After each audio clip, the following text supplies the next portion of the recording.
Happy Friday, April 29th, 2022. And I've got this little needy dog right here, Tilly the dog, the husky doodle. She's a little more, I should say, less subdued today. Yesterday was the getting to know you phase, and I think today is more the what can I get away with phase. But she's pretty needy today, so she's going along for the ride. Got to hold her. She can't sit in the seat next to me. So we'll see how this goes. But she's comfortable right now. She's happy. She might have to go to the bathroom. Might have to go outside. I noticed the NFL draft. Made a big hoopla over it. I didn't watch any of it because I've got no use for it. It's just more drivel, more entertainment, more bread and circuses, more distractions from the real stuff that's going on, the enslavement of humanity. So let's entertain them. But they had it in Las Vegas, and I get it. You got these college athletes are all excited. They're all dressed up in their, I don't know, what do you call it, Thursday night best. Not Sunday best, but they're, I don't know. All of it's a show. They're all being used. I mean, you got Roger Goodell up there, the NFL, and it's all about money. It's all about showmanship. It's all about using these athletes to, I don't know, just make money. Entertain us. So I have no use for it. I just bring it up because it's just one more thing that the vampires, the established order, wants you to pay attention to. That really doesn't make a bit of difference. And I'll have people call me, hey, did you see what the Packers drafted? Because I like the Green Bay Packers. I just, I'm not a big sports fan, but in the playoffs, I will watch some games, and I'm usually, frustrated enough that I don't care about football for a year. So I will watch a little bit of it, but I'm not married to it. I can't be. It's just too much. It's just too many distractions, and I'm not going to do it. I just can't do it. I see somebody's turning here and going to hit me. So I see, that doesn't sound good. Something's grinding a little bit. So it's just not worth it. It's not worth it at all to me. There are, I saw somebody, it was somebody had married for like 4 years ago. He's fictosexual. That's the label. Fictosexual. Like fictionary. He married a hologram and had the actual hologram sitting next to him in a picture, and now he's frustrated after 4 years that the marriage isn't what he thought it would be and it's not fulfilling. And I think, I've seen these people, they've married dolls before, these like anime type dolls, and they're high dollar, they can supposedly do all the things that humans can do. And I don't know. And then I see this metaverse, the NFTs, and all of the digital escapism. Video gaming's always been that way, to where you can escape reality and you can kind of game. And I mean, I used to play Sim City. That's what I was into. I wasn't into the, the shoot 'em up, role playing, World of Warcraft, that kind of stuff. I wasn't into that. Even though there's something to be said about digital money.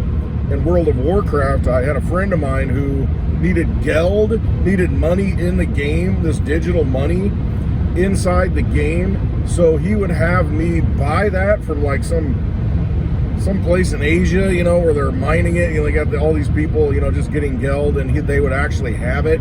And I would pay with like a credit card, like $50 in geld, and pay a fee. And it was just, it was one of the, I would buy it with real money, if you want to call fiat money, the Federal Reserve notes on a digital credit card, real money. But I would use money in this economic system to buy geld in World of Warcraft for this guy. And so they'd send it to him, and he could use it in the game and buy stuff and up his armor and all that. And now people are like, well, Bitcoin and Litecoin and go to zero. It's just fake money. It's like, I don't know. It's all digital. So yeah, the gaming thing, I mean, I use SimCity. I was talking about that. I used to like SimCity. That was my style of gaming, where you could build and construct and, you know, plan out pipelines, you know, the water lines and the electrical and, you know, the railroad tracks and all that stuff. Subways, you could plan all that stuff out. And I would, you know, stay up all night sometimes watching that or doing that stuff. But I mean, I could walk away from it. It's not like it was so immersive to where, then they came up with the game The Sims.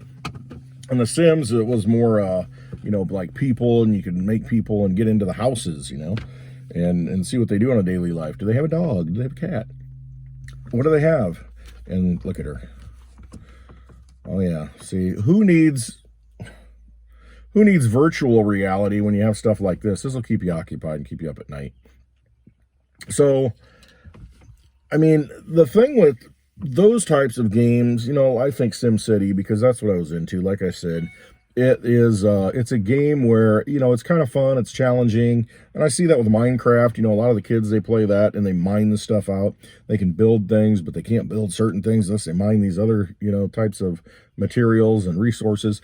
And so it's kind of challenging, and you know, it's like Lincoln Logs. You remember Lincoln Logs when you were a kid? You had this big canister of Lincoln Logs, and, you know, they would fit together and interlock, and you'd build a cabin. You could build things with it. Erector sets, you know, you could screw all that stuff together. It had a little motor, and you can make cranes and do that stuff. You know, use your imagination. And some of these video games, I mean, they challenge your imagination. They so that you can construct things, and you got to plan it out. And, you know, I don't see that that's an issue. There are other things to where it's just, I mean, it's just for the sheer entertainment value of just, you know, slaughter, I guess, that I don't know how much value there is in that.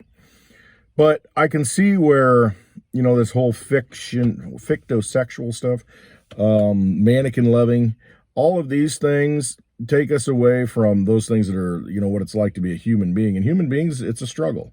Absolutely is a struggle. You know, it's not easy being human. It's not easy doing real things and taking care of others and fulfilling their needs. It's a big responsibility. So the appeal of this metaverse, this virtual world, is I can see where it's at. I absolutely see where it's at. The problem is it's not going to be any better in the metaverse, because, you know, what's everybody trying to do? Hey, come check out my building in the metaverse. Come check out my presence in the metaverse. I've got a house in the metaverse. Hey, this house has a hot tub. Hey, you know, you want to, yeah, you know, and you repeat the same mistakes. Next thing you know, you're waking up the next morning wondering what the heck happened to you. Why does my head hurt and other things? So the same actions and the same behavior is going to get repeated in the metaverse. And it's already happening. You know, you see women who are saying, I was assaulted by multiple men in the metaverse, you know, my character, you know, in this virtual world.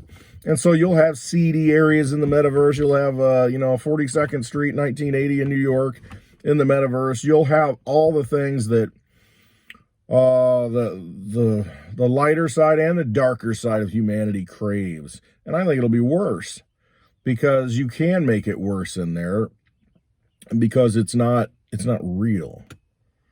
But I mean, it can tap into real emotions, and it depends how far we go. You know, first it's the goggles, you know, to where you feel like you're there. It's like, okay, that's cool. What happens if you have the Elon Musk implant? What's it called? Somebody knows it. This is why I need to do this live, you know, because somebody will shoot that in the chat. But, you know, you have that implant that goes in, and, you know, you can experience it almost like connected to your brain. Neural implant, what do you call it? Neuralink. I think it's Neuralink. And so that's scary.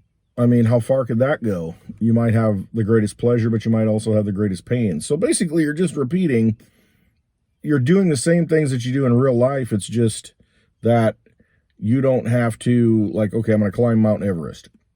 Well, in real life, you might die. I mean, can you even physically do it?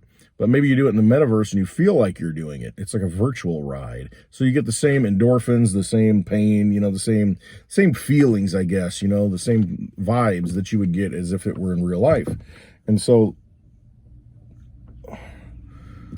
searching for higher ground, Mount Everest. So So you might experience that kind of thing virtually, in a real way, but not in a physical way. At some brain level, it releases certain chemicals and, the same feelings. So, I mean, there's an appeal for that, especially, if you're a quadriplegic. I mean, I can imagine, wow, the benefit of something like this and having those experiences, skydiving. But you take the good with the bad. It's like any other tool.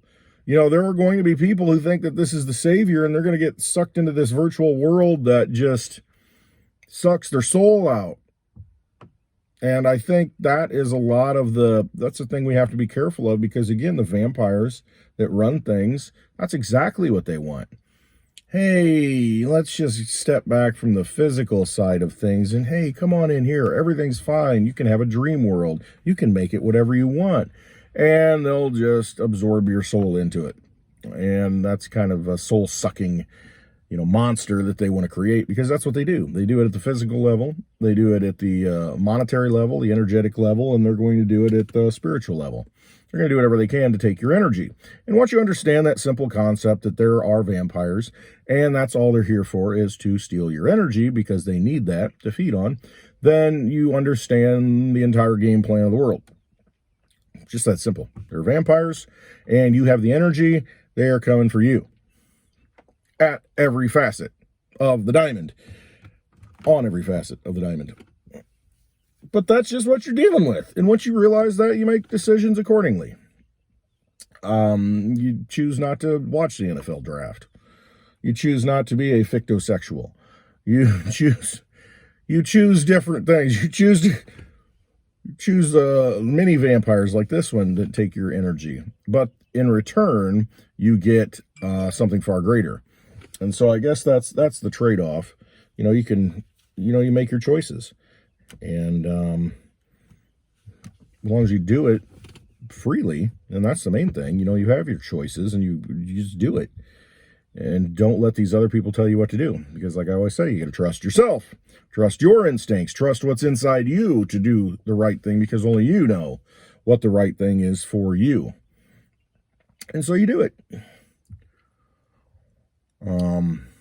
So yeah, that's just a few things that are on my mind. I saw that the economy is shrinking in the United States. It's like down 1.4%, but meanwhile, unemployment, we've got, is going down, and we've got more people working, and inflation is roaring, and prices are up. So it just doesn't make sense.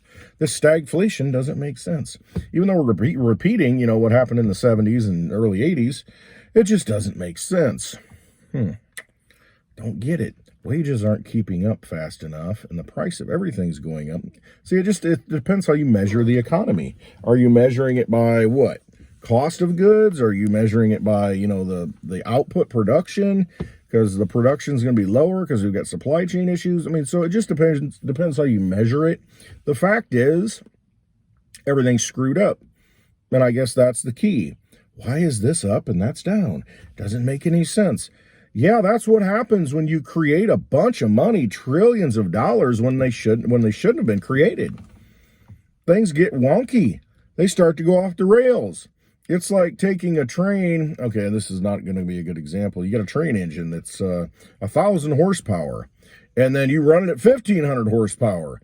You rail it. I mean, you feed it so full of wood and coal and everything that runs it. You push it to the point where it shouldn't be running that fast.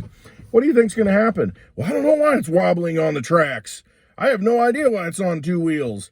I mean, that's what you're doing, though. You've tried to make something work that in a certain way that it can't work that way. And so you see it start to get out of control and not make a lot of sense what's going on. Why is this thing turning red? Why is it hot to the touch? But that's where we're at. The economy is really screwed up, and they're going to not know what to do. They're going to say, well, we're going to raise rates because we have to stop inflation. So they'll raise rates again, and then, they're already planting the seed that the economy's falling apart, it's contracting. And so at some point they're going to say, well, we need to stimulate. We need to stimulate massively. We need to create a bunch of money because of this or that. Hey, we need $30 billion more for Ukraine. Every week they're going back, hey, we need more money for Ukraine. And meanwhile, I see all the images on the news, and we got a bunch of people standing around, reporters, the pools, standing around like in front of a building that got blown up. Why aren't there bombs going off in the background? We're supposed to be a major war here. And it seems like, I don't know, I'm not there, but it seems like everything's a photo op. Everything's I don't know, if you're at war, why are you in the middle of it? How are you standing there and then nothing is happening in the background? So, I don't know. We're not being told the truth, as usual, because that's what they do. They're vampires. Once you know that, you live your life accordingly. So, get your wealth, get your energy into something sound. I like Litecoin. I always say that, but you've got Mimblewimble over halfway, like over 50% at this point, needs to get to 75% of the blocks coming out of this time frame, this window. So you're going to be, to boil it all down, probably in the next 4 days, next 4 days, burp on you. Next 4 days, you are going to see Mimblewimble activated on the Litecoin blockchain, and you are going to see truly sound money for the digital age in the form of Litecoin. All right. I'm all over the place, just like the economy. I hope you have a wonderful Friday. There will be no happy hour today on, as we typically do. Litecoin Lisa and I, we have our happy hour at Friday, 4 p.m. Central Time. We'll not be able to do that today. There was an emergency Lisa had to attend to in her family, so we're not going to be able to do that. And I have my hands full anyway. But tomorrow, my buddy Mitch and I are going to go on a distillery tour of a cool distillery here in the Peoria area for the meetup. Trying to set something up in June in Peoria, Illinois, to have a live happy hour like we've been doing. Last one was in Oklahoma City back at the end of March, but we've got a little bit of a dry spell here to where April and May, we're not having any kind of events. But June, I'd like to have an event in Peoria, Illinois at a distillery, and we're going to check it out because Peoria used to be known as Whiskey City, baby. Produced more whiskey than any place in the country. So here's a company, the distillery is trying to bring back that tradition, and there's a lot of other breweries and distilleries that are kind of starting up in the Peoria area, and I'd love to see that history come back. So it'd be pretty awesome if I could get a location like that to have a live happy hour on a Friday night, and we could partake in some of the local whiskey, gin, bourbon that's produced with local grains here in Illinois. So I'm going to check that out tomorrow, do some sampling. That'll be good. I hope you all have a great weekend. Thank you for watching. Yeah, well, maybe I'll have a little video tomorrow with the distillery. Yeah, we'll see what happens. All right, this one needs some attention. I love you all. Hope you have a wonderful day. And Tilly says, oh yeah, have a great weekend. All right, trust yourselves. You know the right answers. All right, thanks for watching.